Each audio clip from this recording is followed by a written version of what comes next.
Good morning, my dear friends. From today onwards, we are again start our reading.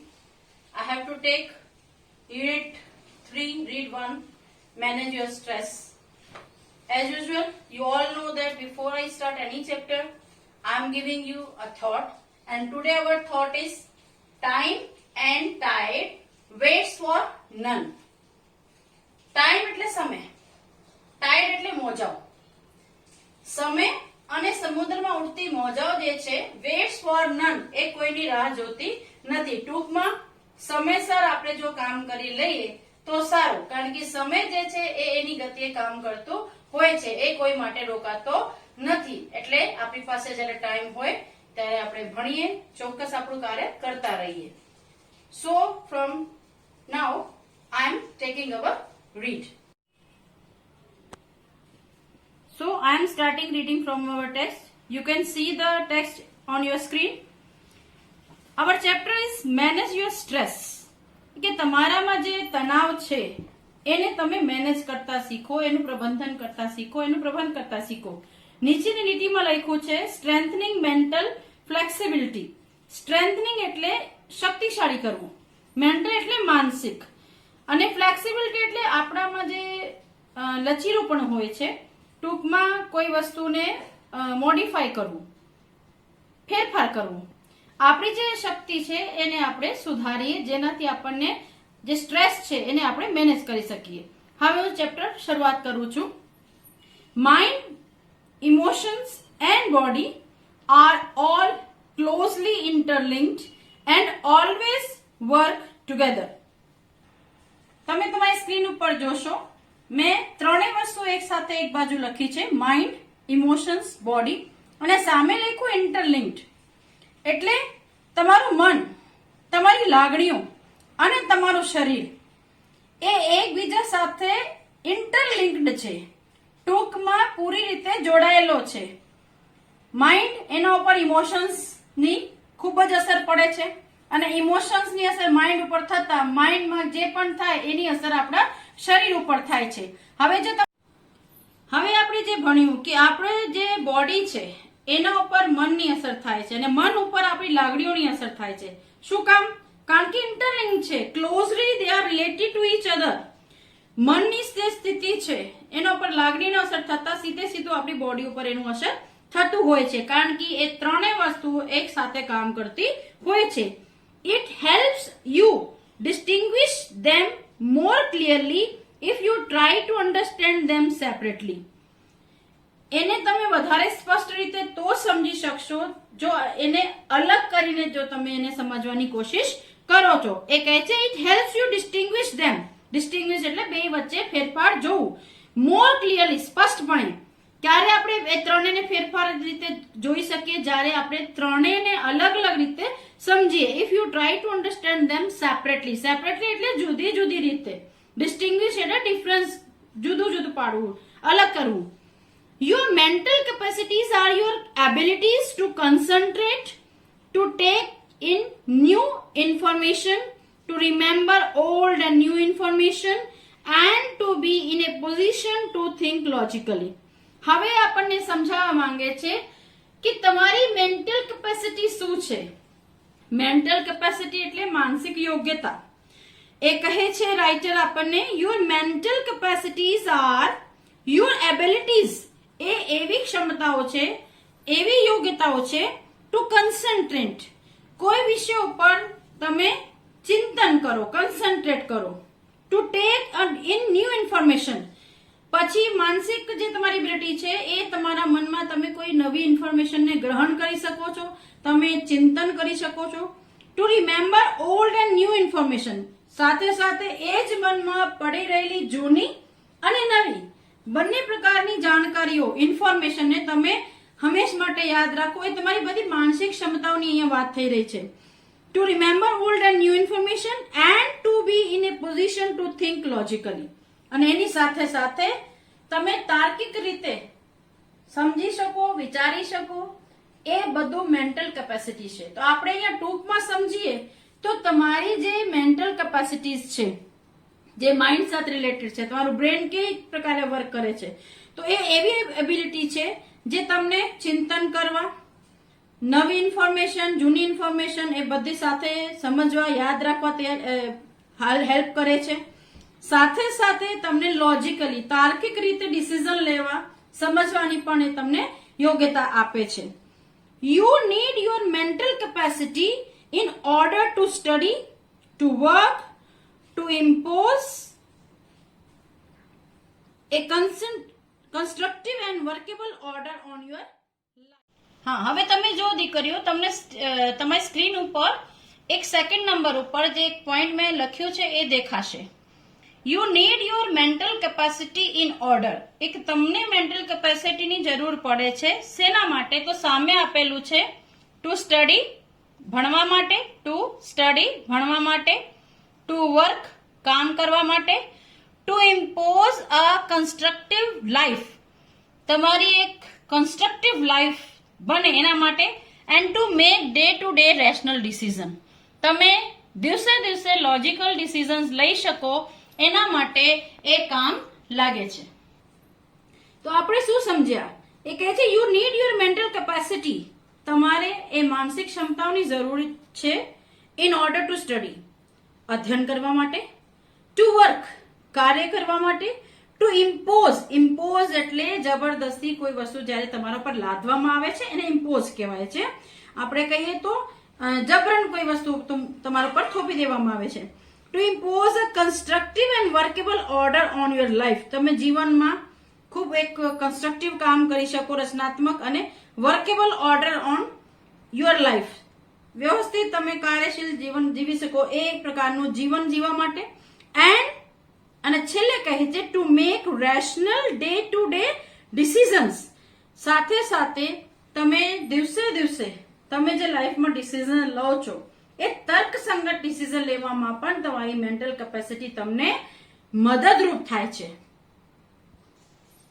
હવે દીકરીઓ, જે ફકરો આપણે decision સુધી મેં તમને અત્યારે સમજાવ્યું છે એમાં આવેલા અમુક શબ્દો મેં વર્ડ મિનિંગમાં લીધા છે, એ તમારે જોવાનું થશે. પહેલો શબ્દ છે ફ્લેક્સિબિલિટી, જે આપણે ચેપ્ટરના શરૂઆતમાં જે ટોપિકનો ઉપર જે બે ટોપિક આપેલા છે નીચે જો તમે ફ્લેક્સિબિલિટી શબ્દ દેખાશે. ફ્લેક્સિબિલિટી એટલે ઇઝી ટુ મોડિફાઈ, જેને આરામથી આપણે પરિવર્તિત કરી શકીએ, એમાં સુધારા લાવી શકીએ. ત્યાર પછી બીજો શબ્દ છે interlinked.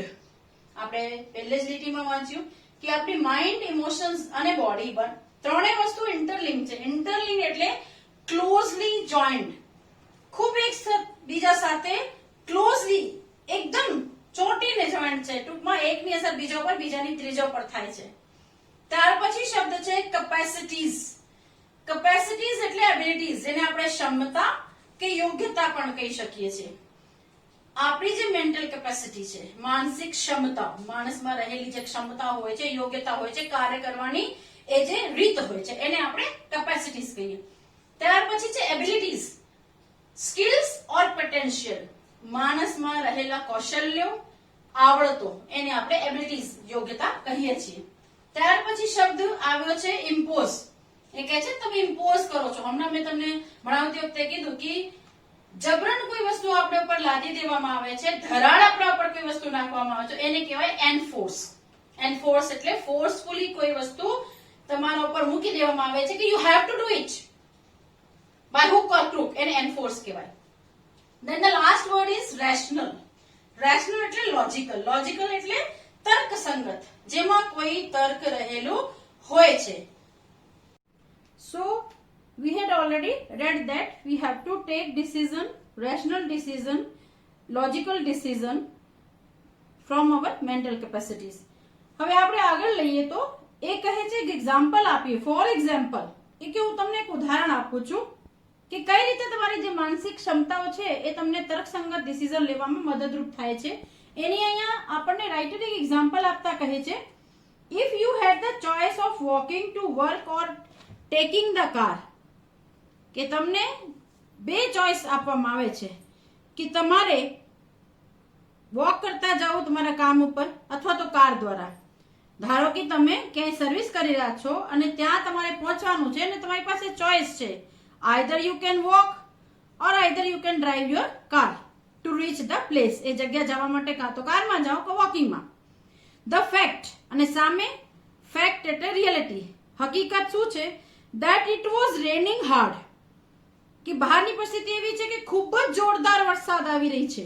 and you had a cold could lead you to the decision that it was better to take the car.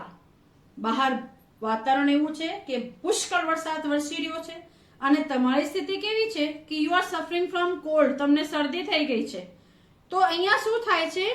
તમારે શું ડિસિઝન લેવું પડશે? You had A cold could lead you, આ શરદીના લીધે એ તમને એવા ડિસિઝન તરફ દોરી જાય છે. એ ડિસિઝન શું છે? It was better to take the car, કે તમારા માટે આવી પરિસ્થિતિમાં સારું શું છે કે તમે કાર દ્વારા જાઓ. That would be a rational decision, એને રેશનલ ડિસિઝન કહેવાય. એ એક તર્કસંગત ડિસિઝન છે. that you are suffering from cold and it is raining outside, it is better that you should take a car instead of walking. It is based on the current circumstances. અહીંયા logical તમારા જે તમે decision લીધેલ છે અત્યારે કે મારે car દ્વારા જાઓ, તો એ કેના પર આધાર રાખે છે? the circumstances which you are facing. જે અત્યારના કરંટ હાલની પરિસ્થિતિના જે સર્કમસ્ટાન્સ છે એ તમને શું કહે છે કે તમે કાર દ્વારા જાઓ. હવે નીચેનો જે ફકરો છે એમાં આપણે જોઈએ. એ કહે છે the mind is the rational logical part of you. તમારું જે માઇન્ડ છે એ શું છે? Is the rational logical part of you that helps you to make unemotional choices, to store and retrieve information and to order and calculate. અહીંયા જે writer છે આપણને સમજાવવા માંગે છે કે તમારું મન તમને કઈ રીતે મદદરૂપ થાય છે. C on your screen, mind is the, અહીંયા મેં તમને બતાવ્યું છે કે મન શું છે. માઇન્ડ ઇઝ ધ, મન જે છે એ શું છે? Rational and logical part of you. એ તમારા રેશનલ એન્ડ લોજિકલ પાર્ટ છે, તર્કસંગત અને વ્યવસ્થિત વિચારવાના જે ભાગ છે એનો એક વિભાગ છે જે શું કરે છે? To make unemotional choices. Unemotional એટલે જેમાં ઇમોશન્સનું કઈ લેવા દેવા હોતા નથી. And to store and retrieve information. મન એક એવી જગ્યા છે જેમાં તમે ઇન્ફોર્મેશનને સ્ટોર કરી શકો છો. સ્ટોર કરવું એટલે એકત્ર કરવું. એન્ડ રિટ્રાઈવ, રિટ્રાઈવ એટલે ગેટ બેક, પાછળ ફરીથી મેળવવાનું. ટૂંકમાં મન એક એવી જગ્યા છે જેમાં ઇન્ફોર્મેશન સ્ટોર અને એનાથી પાછી મેળવવામાં આવે છે. અને ચોથું કામ જે કરે છે એ છે ટુ ઓર્ડર એન્ડ કેલ્ક્યુલેટ. મન એક એવી વસ્તુ છે જેમાં તમે કોઈ પણ જે વસ્તુને યાદ કરો છો એને તમે એક ઓર્ડરમાં મૂકી શકો અને ફરીથી તમે એના દ્વારા કેલ્ક્યુલેટ પણ કરી શકો. ટૂંકમાં મન જે છે આ બધી વસ્તુ કરે છે. તમારું માઇન્ડ જે છે, mind is the rational and logical part of you. એક તર્કસંગત તમારો વિભાગ છે જે તમને અનઇમોશનલ ચોઇસીસ એ કરવા માટે, ટુ મેક અનઇમોશનલ ચોઇસીસ એ કરવા માટે પ્રેરિત કરે છે. To store and retrieve information, માહિતીને સંગ્રહિત કરવું અને પાછું મેળવવામાં મદદ કરે છે. અને તમારી લાઈફમાં વસ્તુઓ જે તમે ભેગી કરી છે એને ઓર્ડર અને કેલ્ક્યુલેટ કરવામાં તમને મદદરૂપ થતું હોય છે. હવે રાઇટર આગળ વધતા કહે છે it is the counter part to the emotions. Counter part એટલે કોઈ વસ્તુ જે ઇક્વિવેલન્ટ હોય છે, સમકક્ષ હોય છે. ઇમોશન્સના કાઉન્ટર પાર્ટ છે, એના સમકક્ષ છે. માઇન્ડ જે છે ઇમોશનને સમકક્ષ એને રાઇટર આપણી સમક્ષ રજૂ કરે છે કે તમારું મન જે છે લાગણીઓના સમકક્ષ હોય છે. A good example of the interaction, એક સારો ઉદાહરણ છે ઇન્ટ્રેક્શનનું. ઇન્ટ્રેક્શન એટલે આદાન પ્રદાન કરવું. Between mind and emotion is exam nerves. એ કે માઇન્ડ અને ઇમોશનનું એક સારો ઉદાહરણ આપીને ઇન્ટ્રેક્શનનું કે કઈ રીતે માઇન્ડ અને ઇમોશન એકબીજા સાથે ઇન્ટરેક્ટ કરે છે, વસ્તુનું આદાન પ્રદાન કરે છે. તો સૌથી શ્રેષ્ઠ ઉદાહરણ જો આપીએ તો that is exam nerves. Exam nerves એટલે પરીક્ષા દરમિયાન થતું જે બાળકોને તણાવ હોય છે એને એક્ઝામ નર્વ્સ કહેવાય. દીકરીઓ તમે બધી જાણો છો કે જ્યારે પરીક્ષા હોય તો આપણે કેવા મૂંઝાતા હોઈએ છીએ. We all are having tense. We all are getting nervous because the thing which comes to our mind, which question will be asked, how we can attempt the question paper, whether we know all the questions or not, whether we get the answer in time or not, આપણા મનમાં એટલું બધું યાદ કરેલું પાછું મળશે કે નહીં, તો એ બધી વસ્તુ શું છે, એને એક્ઝામ નર્વ્સ કહેવાય. હવે માઇન્ડ અને ઇમોશન્સ એ બંને એકબીજાને કઈ રીતે અસર કરે છે, તો એ પરીક્ષા દરમિયાન તમને સમજાય છે. એનું મોટા મોટી એક્ઝામ્પલ કોઈ હોય તો એ છે એક્ઝામ દરમિયાન. આગળ આપણે જોઈએ તો એ કહે છે your mental capacity has helped you retain what you have revised. દીકરો આ લીટી તમે તમારી બુકમાં લીટી નીચે લીટી કરશું અને એને સમજજો. એ કહે છે your mental capacity has helped you retain what you have revised. You know your stuff. તમે જે કંઈ યાદ કરો છો, તમારી માનસિક ક્ષમતા જે છે એને પાછું મેળવવામાં એ તમને મદદરૂપ થાય છે. એક્ઝામથી પહેલા તમે બધું પાકું કરેલું હોય અને એક્ઝામ ટાઈમમાં જ્યારે બેઠા હો તો કઈ વસ્તુ તમને મદદરૂપ થાય છે, એ તમારી મેન્ટલ કેપેસિટી છે, જેમાં તમે પાકું કરીને બધું સ્ટોર કરી રાખ્યું છે. You know your stuff. દરેક બાળક પોતાના સ્ટફ, અહીંયા સ્ટફ એટલે એબિલિટીઝ, તમારી ક્ષમતાઓ, તમે જે જાણો છો, તમને ખબર છે કે મારી ક્ષમતાઓ કેવી છે. Every child knows himself or herself better.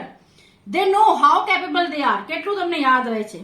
But when you enter the exam room and start getting emotional by expecting difficulties and imagining failure, all of a sudden the careful stored information is no longer available. હવે થાય છે શું? પાકું કર્યું, mental capacity ઉપર તમને ભરોસો છે. You know your stuff. You know that I had prepared myself well.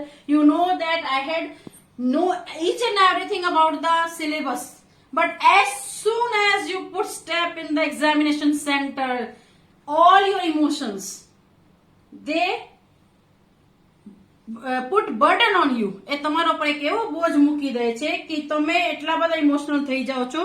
તો એની અસર શું થાય છે? અને એક when you enter the exam room, start getting emotional. જેવા તમે લાગણીઓમાં ફસાવો છો અને એ ઇમોશન કઈ છે?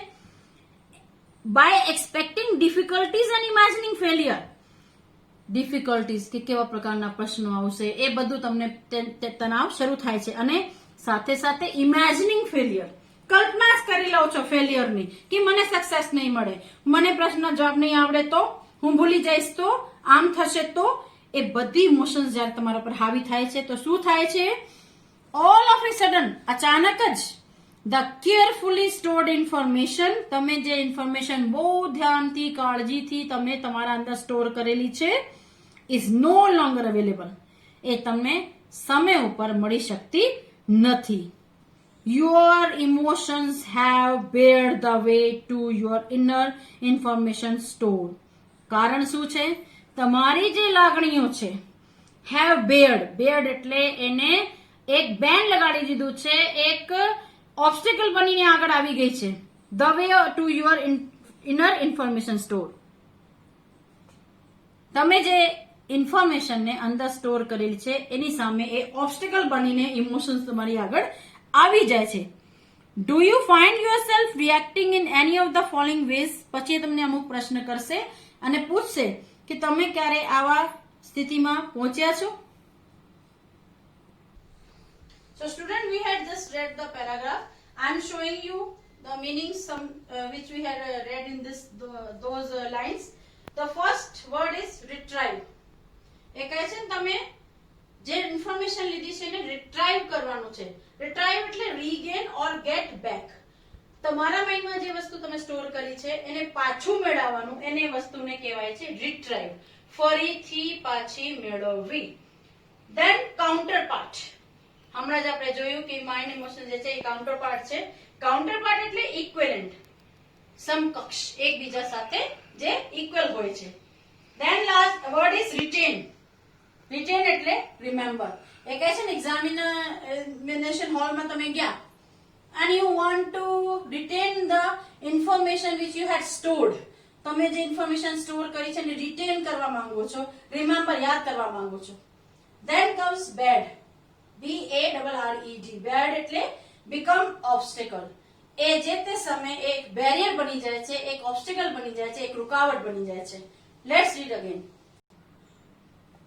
એ કહે છે કે તમને ક્યારે આવી વસ્તુ તમે ફેસ કરી છે. પહેલું, you find it difficult to concentrate on things. ક્યારે તમારી સાથે એવું થયું છે કે તમે બહુ મૂંઝવણમાં ફસાઈ ગયા હોય, કોઈ વસ્તુ ઉપર તમારે જે કોન્સન્ટ્રેટ કરવું હોય તો તમે એ કરી શકતા નથી. શું આવી સ્થિતિ તમે ફેસ કરી છે? સેકન્ડ પ્રશ્ન કરે છે, your memory is letting you down frequently. તમારી જે સ્મરણ શક્તિ છે એ અવારનવાર તમને નીચું જોવા પડે એવું કરી દે છે. ફોર એક્ઝામ્પલ, તમે કંઈક યાદ કરીને આવ્યા અને પ્રકૃતિ ટીચરે આવીને પ્રશ્ન કર્યું અને તમને એ યાદ હતું પણ જબાન સુધી આવતું નથી, ટંગ સુધી આવતું નથી, એન્ડ યુ ફીલ એમ્બેરેસ. એને કહેવાય લેટિંગ ડાઉન. એમ્બેરેસ એટલે બહુ નિરાશા ફીલ કરવી, બહુ દુઃખી થવું, કારણ કે વસ્તુ તમે પાકી કરી છે, તમને યાદ છે, છતાંય તમારી મેમરી સાથ દેતી નથી અને તમે ખૂબ જ ગેટિંગ ડાઉન, તમને લેટિંગ ડાઉન ફીલ કરો છો. અવારનવાર એવી સ્થિતિમાં થતું હોય. એવા ઘણા બધા વિદ્યાર્થીઓ એવા હોય છે જેને લખવાનું કહો તો લખી શકે, જયારે પૂછીએ ને તો એ જવાબ આપી શકતા નથી. તો એ સ્થિતિ ક્યારે ક્યારે આપણી સામે હોય. ત્રીજી વાત કરે છે, you have lots of different things on your mind but can not grasp a clear thought. જાજી બધી વસ્તુઓ છે મનમાં પણ સ્પષ્ટ નથી. ક્યારે ક્યારે તમે જોયું હશે કે કોઈ વસ્તુની આપણે વ્યાખ્યા પાકી કરતા હોઈએ તો તમને બધી વ્યાખ્યાઓ ગોખી મારો છો, પણ જ્યારે તમને પૂછવામાં આવે તો સ્પષ્ટ રૂપ એનું તમને સમજાતું નથી. આપણે એક ઇંગ્લિશની કહાવત છે, master of all Jack of none. Sorry, Jack of all master of none. ઊંધું બોલી ગઈ છું કે એ કહે છે કે જેક ઓફ ઓલ પણ માસ્ટર ઓફ નન. ક્યારે સ્થિતિ એવી હોય છે કે તમે જાણો છો ઘણું બધું પણ સ્પષ્ટીકરણ હોતું નથી. તો એ સ્થિતિ ત્રીજી વાત આવી અહીંયા. Then you are often undecided these days and this is untypical for you. ક્યારે એવી સ્થિતિ પણ હોય કે તમે ડિસિઝન નથી લઈ શકતા અને એ વસ્તુ જે છે એ બહુ અનટિપિકલ છે તમારા માટે, અસામાન્ય વસ્તુ છે કે શું થાય છે મને કે હું કોઈ ડિસિઝન નથી લઈ શકતી કે મારાથી ડિસિઝન નથી લઈ શકાતું. For example, what to do after passing 12th, what to do after passing 10th. સામાન્ય બાબત છે પણ આપણે એમાં ડિસિઝન લેવામાં ક્યારે ક્યારે આપણે ક્ષમતા આપણી કચાસ ભરી થઈ જાય છે, આપણે એમાં જવાબ નથી લઈ શકતા. પાંચમું છે, you make longer to do task that you were able to complete quite quickly before. ક્યારે ક્યારે એવું પણ મળે છે કે જે કાર્યો તમે પહેલા બહુ ઝડપી કરી લેતા, આજકાલ તમે એમાં વાર લાગે છે, સમય લાગે છે.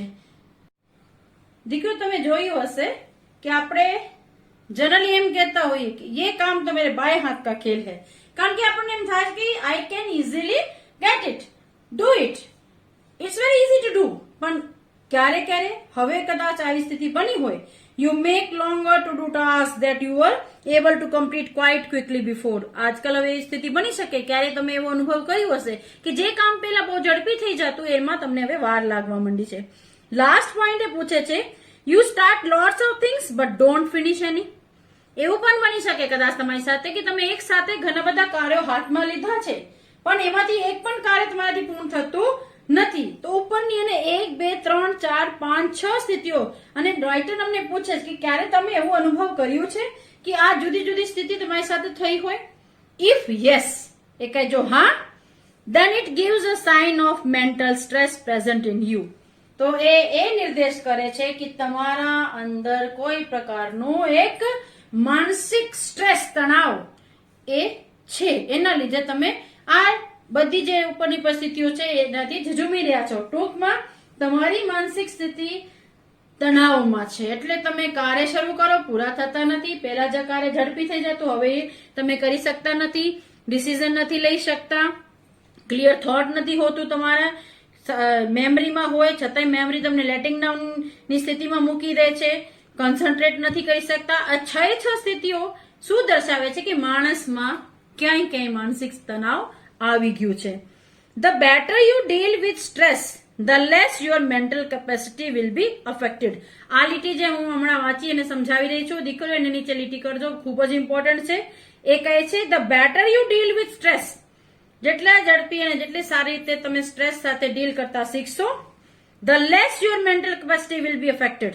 એટલી જ તમારી મેન્ટલ જે ક્ષમતા છે એ ઓછી એના ઉપર અસર થશે. ટૂંકમાં વહેલામાં વહેલી તકે સ્ટ્રેસને કંટ્રોલ કરતા શીખો, એને મેનેજ કરતા શીખો, નહીં તો શું થશે, માનસિક ક્ષમતાઓ જે છે એના ઉપર ખૂબ જ અસર થઈ શકે છે. The following exercise will help you build better stress resilience and rebalance yourself. હવે નીચે કહે છે કે હું તમને થોડીક એક્સરસાઇઝ બતાવી રહ્યો છું. નીચે મેં અમુક ફોલોઈંગ જે એક્સરસાઇઝ બતાવી છે એ તમને શું કરશે, the following exercise will help you, એ તમને મદદ કરશે build better stress resilience. Resilience એટલે સ્ટ્રેસ જે છે એને અંકુશિત કરવું, બેન કરી દેવું, એ સ્ટ્રેસ તમારા પર ન હાવી થાય એને રેઝિસ્ટ કરવું. અને બીજું છે રીબેલેન્સ યોરસેલ્ફ, અને તમારી જાતને તમે ફરીથી સંતુલિત કરી શકો છો. If your mental capacity has already started to suffer due to stress. So આપણે જે વાત કરી રહ્યા હતા કે તમારી જે માનસિક ક્ષમતાઓ છે એને ઉપર જો સ્ટ્રેસ, ધ ફોલોઈંગ એક્સરસાઇઝ, જે નીચે આપેલી એક્સરસાઇઝ જે છે એ તમને મદદરૂપ થશે સ્ટ્રેસને અંકુશિત કરવા અને એને સંતુલિત કરવા. If your mental capacity, જો તમારી mental capacity has already started to suffer, A already સફર કરવાનું શરૂ થઈ જતી હોય છે ડ્યુ ટુ સ્ટ્રેસ, તણાવના કારણે જો તમારો માનસિક જે ક્ષમતાઓ છે એ ઓલરેડી સફર કરી રહી છે, એને પહેલાથી જ એટલે તણાવના કારણે તમે પહેલાથી જ મુશ્કેલીઓ અનુભવી રહ્યા હો છો, તો નીચે આપેલી જે રાઇટર્સની એક્સરસાઇઝ છે એ તમને મદદરૂપ થશે અને સ્ટ્રેસને અંકુશિત કરશે અને તમને રીબેલેન્સ કરશે. દીકરો હવે જે વાંચ્યું એમાં હવે બે જ શબ્દો આપણે લેવાના થશે. પહેલે છે રેઝિલિયન્સ. રેઝિલિયન્સ એટલે સ્પીડી રિકવરી, ખૂબ ઝડપથી આપણે જે રિકવરી આવે છે એ, અને રીબેલેન્સ એટલે બેલેન્સ અગેન. એ કહે છે કે તમને જે હવે નીચેની એક્સરસાઇઝ હું બતાવીશ તેનાથી તમારા સ્ટ્રેસ જે છે એ બહુ ઝડપથી અંકુશિત થશે, એમાં રિકવરી આવશે, અને સાથે સાથે તમે જે માનસિક ઇમ્બેલેન્સ મહેસૂસ કરી રહ્યા છો એ તમે નહીં કરો, એમાં ફરીથી તમે બેલેન્સ મેળવી શકશો. અહીંયા આપણે આ ચેપ્ટરને પૂર્ણ ઘોષિત કરીએ છીએ, પણ આગળના જે તમારા કન્ટિન્યુ આપણે બીજા લેક્ચરમાં કરશું. Thank you.